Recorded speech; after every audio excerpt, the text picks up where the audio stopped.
4 days might be just a bit shorter than it seems. But we're going to head into Bermuda and see what Axis has to offer to kind of kick things off. Maybe they could change a bit of the perspective that we have of them. Again, a slightly different roster coming in. This time, both Exact and Flame is going to be playing on this first round. Expand heading to Clock Tower as expected. A hard drop instantly from the get-go. VGM against Sem9, and unfortunately, Newbie decides to jump off the roof and break his ankles in the process. VGM getting that lead. Well, luckily for them, we will be able to heal your leg up as soon as you finish off this fight, though. And it seems like VGM are actually finishing off members of Sem9 instead. So Sem9 is down to 3 people. Will they want to try to continue to commit to this fight, knowing that VGM has 1 man up? Newbie is still down on the ground, so it's really only Zen, OP, and Raja trying to hold things in the fort. Raja decides he's going to have enough of this on the graveyard. He's going to head out to greener pastures and abandon, unfortunately, Newbie. So VGM having full control over the graveyard now. I am pleasantly surprised, and also, kind of a sign of relief for Sem9 that they only lost 2 members with the start that they had. Anxiety on the other end up against MDH, and this team so far not having a good opening, as MDH have already lost 2 members to Anxiety. A good recovery. I think the changes that we have had at the start of phase 2 with the bonfire being able to be stacked instead of you can stack 2-3 bonfires together, makes so much difference for sustainability in team fights. But unfortunately, we just saw KOG being the first team to get knocked out. Really, really unfortunate. Team Flash reaping that benefit, and Anxiety finding a 3rd kill, courtesy at the expense, in fact, of MDH. I'll tell you what, though, this is going to be super good news for First Raiders Eclipse, because the 2 main gatekeepers, when we get into this top 6, not going to be playing in this round here. MDH is still around, very, very crippled, but KOG, right? That's the one that First Raiders are looking at. Yeah, certainly. But the thing is that, with both of them being behind, as long as First Raiders plays their cards right, and they're already inside the Bagmati Strip, which is quite smack dab near the middle of this next circle. So, like I said, this is an excellent opportunity for First Raiders to chip away at the lead that King of Gamers Club has, that MDH also has, and this is going to be their best shot to make a huge jump and actually put them in competition to get into that first page. And it was very close between KOG and Team Flash, right? Team Flash, could have been anyone's game. It all came down to just 1 member, but Team Flash survived that. We saw that initial revive. 2 more members to be revived by Team Flash, and Dewa United, I wonder if they saw that last lone survival of MDH crossing by. Seems like that's not the case. Yeah, Nero seems unlikely given how they're continuing to farm, and Nero just really survival mode. He's being Solid Snake right now, swimming outside there, doing the wet work, making sure that he can keep the hopes of MDH alive for the rest of the round. But certainly his job is going to be quite hard, given that he is a solo. And really, there was 1 revive point inside Cape Town, but that's being very solidly held by Dewa United. So his next stop is going to be Sentosa. That one is being held by Anxiety right now. So he's going to have to plan this, approach this very, very gingerly, or else if he gets caught out, that means NDH will be sent out in 11th place. And that will be excellent news for teams on the second page, right? The 2 big gatekeepers, like you pointed out. Unfortunately for Nero, both of the revival points closest to him are guarded by separate squad, right? We saw Dewa United not only guarding that the spot at Cape Town, but they also have that high tier loot zone affecting them. So it's an area that they definitely will not give up. But on Sentosa, you also mentioned that it's guarded by Anxiety. Nero doesn't really have much space to go, and with how he's moving right now, I think it's safe to assume that he's going to be playing with that blue zone and just make those late rotations. Yeah, and speaking of rotations, right now, Flash has spread out a little bit, but just only to get the revive point up that will allow them to get back to full strength now. So hopefully we'll be able to see a lot more of them in the future circles. First Raiders United still having control over Bagmati Strip. No one around actually to try to challenge them in this spot, which is quite wide open, has plenty of high ground to actually keep an eye out for where the next circle is going to land on. The meantime, Farang still on the southern side. Looks like going to be making the move towards Kota Tua Dewa very soon, because that's where the airship's path is actually taking place. So maybe they want to try to look for some additional loot, given that they haven't been able to take on the high loot zone. Farang, in the meantime, like we mentioned yesterday, they seem to only be able to come to form when things kind of work out well for them in terms of all the ingredients they need in order to get the booyah. But in subsequent rounds, they haven't really been that consistent, though. Just inconsistent in that they're consistently at the bottom of the board since a lot of these rounds, and that's kind of really affected their progress in spite of having that booyah. So here's hoping that we'll be able to turn that around today. It is, after all, like a slightly fresh new scene for them to try to challenge themselves in, and hopefully to be able to get a much better result in day number 3. Yeah, hopefully that is going to be the case, right? They had a good opener to yesterday, and you thought that it would be a confidence boost, but I guess we're looking at something of a skill gap between Farang and a lot of these squads.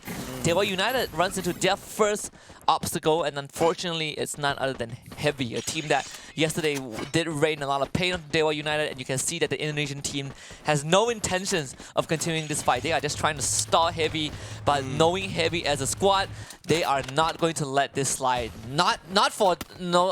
Especially when Dewa was the one who fired the first shot.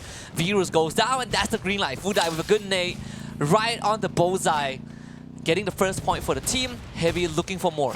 Yeah, Heavy right now just a little bit of a quandary, because for one thing, they want to be able to control the intersection, but Dewa conversely decided to take onto the high ground, and it's part of the evasive strategy, but it also could allow Heavy to turn around and fight. But we also have to watch out for Team Flash, though, who are on top of that hill, so Dewa might be running into a 3-way fight very soon. But Heavy looks like they're not going to be pursuing Dewa up there. Flash is going to try to hold position, while Axis, in the meantime, very much locked in battle right now with First Raiders on Bakmati Strip, so they're trying to get the kills, and they do get the kills.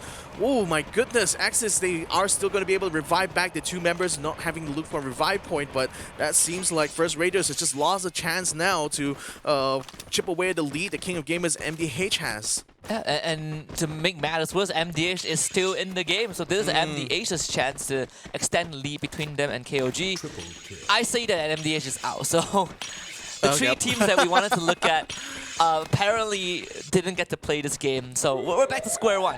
Not much changes for the fight to get into 6th place, at least not for KOG or First Raiders. To be fair, though, Dewa is also kind of like First Raiders in that they are like about less than 40 points away from overtaking King of Gamers, so this could be Dewa's day if they can successfully take this fight against Flash, who right now are facing some trouble from the western side because VGM decided to drop in onto them. Bonfire being brought up by Bayo while they try to hold in front of the house here, but VGM still pushing up the hill. They've already taken position up top as Bayo gets taken down by a grenade from Bingsu. Vantan now trying to find a way, a good angle around these blue walls here to find other members of Flash. Shin is going to get chased by Bingsu while Boyce keeps on the front here. Vantan gets onto the back end of where Flash is, keeping them surrounded. Good shot there to take down Yanbin. Good shot to take down Bloody as well. Flash is down to 1 person for Shin, who's attempting to peel away, but Bingsu keeps him locked in place. Yeah, and this should be the end of Team Flash in this round. VGM, just a wonderful play, started off with a nade from Binsu.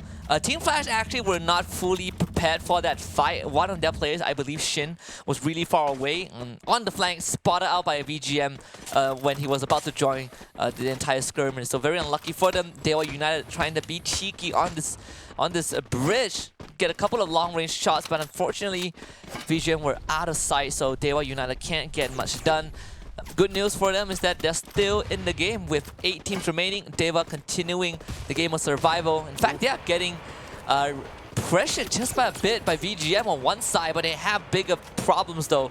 Heavy, the team that they decided to poke earlier on, is right behind them, so they might have to deal with the pass that is catching up.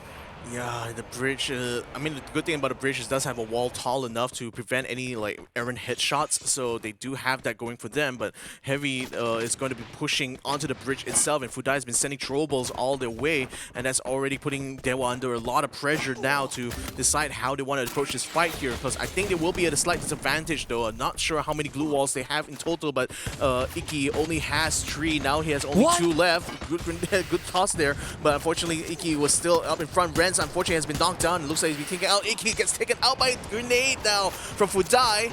And things are really falling apart now for Dewa as Rain is the last person left standing. Yeah, I mean, Fudai is so good with the nades today. The golden arm of Heavy. And I don't think Deva has much left. Rain, last man alive, Heavy, all 4 members rushing at them. Expand and Farang also engaged in a battle, but it seems like Farang is losing this one.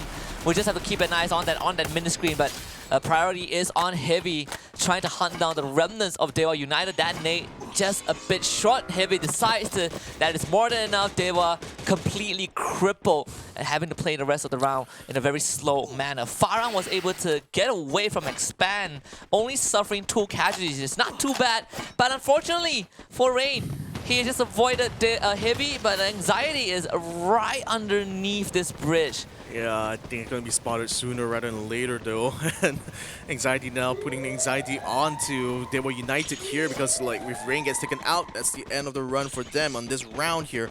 So, you know, you said that the fight between Farang and Expand was, like, good enough, but I think that having lost 2 people and not getting a single trade in return, I think is kind of bad in the long run here, especially at this stage of the circles now. So Farang's going to have a lot to kind of, like, do if they want to try to make it to that final circle now, as Anxiety still trying to move up this little cliffside, which I think is a little bit hard given the angle, rather the gradient of that specific hill. Buffalo spots out Vantan up atop here, so he's going to try to go for the long shot. Glue wall prevents him from being able to take it, but eventually once that breaks, Vantan will be on the ground as Raph sneaks in behind here, making it this a really protracted battle here, complicated one here for VGM because they thought they had the high ground, but then they got backdoored immediately here by 666 Raph as he's now putting the hurt onto them and taking their loot. Yeah, Axe is just showing up uninvited and if it actually taking initiative. Dewa United out, Heavy still 4-man strong. VGM taking the brunt of this 3-way fight. Heavy getting a couple of kills. Sem9 also joins in. This is where the circle ends, Victor. I think we're going to have basically a massacre in this small compound. And Fudai, Heavy shooting both Sem9 and Axis from that low ground. They are just getting pelted left and right. Neptune gets a kill with the newbie. Heavy is just like, it's like shooting fish in a barrel at this point. They don't even need members up close and personal. Raja and Zen both go down. Newbie gets revived. Axis winning majority of that fight, while Heavy just providing, you know, unintentional assistance from afar. Anxiety finally showing up, Expand on the outskirts as well. Roy chips in, Tom XD gets his scalp blown off. He is on the ground, not out just yet. Heavy, now they have a lot of problems to deal with from multiple angles. And you can see Anxiety just kind of like trying to decide how they want to approach this. The thing is that Shomai tries to go for a flank on the left-hand side. Now it's going to be met by members of Expand, so they're not going to be able to third-party this anytime soon. But speaking of third parties here, Axis taking control very firmly of this warehouse inside Mill. So now it's just a matter of which other squad is going to try to meet them up here to fight. So we see Heavy already on the move. I think they're going to try to get up onto the high ground here, but that will probably also run into trouble with Anxiety and Expand if they wander out a little bit too far out to the edges of Mill. The next circle, though, lands on top of where Heavy is. So maybe they might just want to stick in the position, though, because they seem to be having a good time just taking pot shots at everyone on the upper side of this warehouse. While Sem9, in the meantime, how are they going to try to get themselves involved in this fight? They only have 2 members kind of up at this point. No, we don't see much urban warfare, at least at factory compounds for this final circle. So this makes it very interesting, right? I don't think the teams themselves have ran into these kind of situations often. Expand decides to just take on Anxiety first, get rid of whoever is on the outskirts, get those easy knockdowns. Sha getting that knock to Kanoho gets traded back by Hawkeye, while Axis, in the meantime, they're going for the rush of the Sem9. There can only be 1 team in this factory, and it seems like Axis is that team. And when we talk about, you know, Raph especially wants to be back on home ground in Jakarta, and they are making so much work, getting it done. 11 kills still going. Farang out. And VGM next on the chopping block for Axis as they are going absolutely strong. Heavy on that low ground as well. Another 3-way fight about to go off. Expand not yet in the party as they're busy dealing with Anxiety. These few teams will have some time to kind of plan the next move, and Anxiety gets knocked out.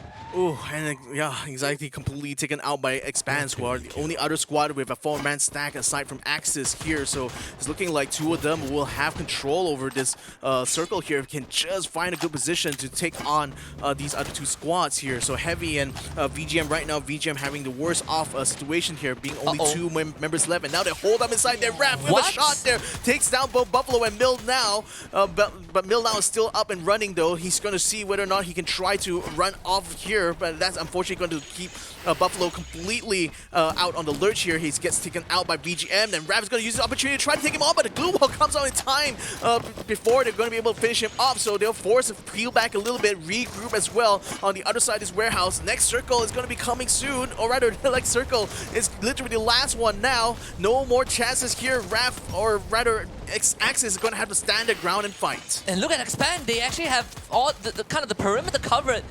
They might just sneak this away. There is a chance for Axis to Expand to do so. I say it and I realize that three of them are on the low ground. Oh man. Expand, they're just gonna die out in the open. Maybe Exile can make a difference. He somehow has snuck his way into the thick of things, getting that sneaky kill onto Vantan. And all Expand needs is just for Exile to stay alive, but they have bigger problems always. This boost, the Olofmeister boost in Free Fire. You love to see that from Axis. Raph getting another knockdown, Expand themselves, not too shabby. 9 eliminations thus far. Exile, the last lifeline for the team, as his team members are just out there slowly drowning in the blue zone. Rav just swings the corner, gets another knock onto Axel. That's number 14 for Axis. Axel has nowhere to go. Fudai dropping low. Axis going straight for the jugular. It is Booyah season all day for Axis Esports. Heavy has nothing left in the tank. It's just Fudai left alone. They are just going to overwhelm him. Heavy out in third. And now Axis, they are looking for Expand. And they know where Expand are. They even True Utilities downhill. Can Expand outlast True Healing? This is going to go down to just who has more medkits. But Expand, they are the ones who start taking damage. Axis are going to get this for sure. A bit anticlimactic, but at the end of the day, Axis fought their way to the end. And Axis gets a well-deserved booyah. Oh man, like I think Expand had the right idea by just taking control of perimeter while letting Axis like take the brunt of an attack. What they didn't expect was that the circle, or rather their positioning, just made it impossible for them to meet in the final circle because like, 3 people got caught outside. That was incredibly terrible there for the Axel from Expand, because he had literally had to fight by himself without any support, not even throwables. So